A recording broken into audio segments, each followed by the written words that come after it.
صدعتونا بقالكم اسبوعين وعمالين تقولوا اللقه اهو بلبن عملها وخد الفكره واشتغلها. الجديد بقى كمان المره دي مش بس ان هم عاملين اختراع جديد لقه، ده اللقه المره دي لا هي اشطوطه ولا هي رز بلبن ولا هي اي حاجه اتعملت قبل كده. ودي بقى يا باشا بتكون عباره عن كريم باستري عليه فراوله فريش، فوقيه طبقه ملفيه، وبعدين ينزلوا على الملفيه بكريم باستري تاني وفوقيه شويه ملفيه من على الوش. عاملينها بست فليفرز مختلفه، اولهم الاوريجينال ودي اول حاجه هنجربها. دي بالنسبه لي انا شايفه ان هي اخفهم لان هي معلاش اي حاجه خالص من فوق. بص هي ايه، هي مش محتاجه اي حاجه خالص، هو دايب وناعم خالص.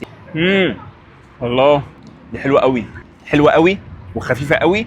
كريم باستري خطير وطعمه جميل قوي. الفراوله طبعا فريش وخطيره، هم تقريبا قافشين محصول الفراوله اللهم صل على النبي. يعني الملفيه نفسه فيه طعم زبده كده حلو، خطيره وخفيفه ومش مسكره خالص. تاني واحده هنجربها اللي بالمانجا، ودي عندي فضول رهيب بصراحه ان انا عايز اعرف ميكس المانجا مع الفراوله والملفيه هيبقى عامل ازاي.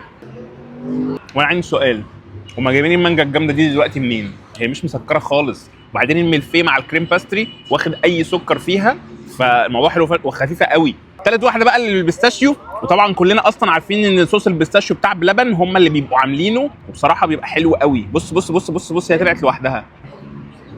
مش عارف يعني، ممكن عشان انا مش بميل قوي لصوص البيستاشيو او مش ذوقي، بس الصراحه اللي كانت بالمانجا والاوريجينال كانوا الاثنين احلى من بعض. ما تيجي نجرب اللي باللوتس، اكيد هتبقى حلوه.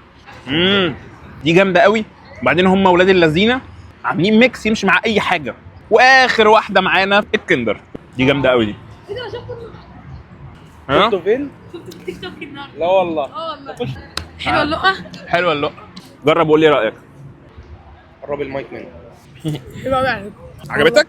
عجبتني قوي والله. خفيفه ولا خفيفه؟ انا كنت فاكرها هتبقى تقيله.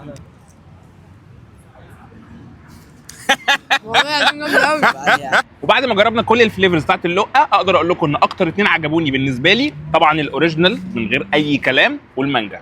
انتوا كمان لو جربتوهم قولوا لي ايه اكتر حاجه عجبتكم فيهم، واستنوا في الفيديوهات اللي جايه حاجات احلى كمان من كده بكتير.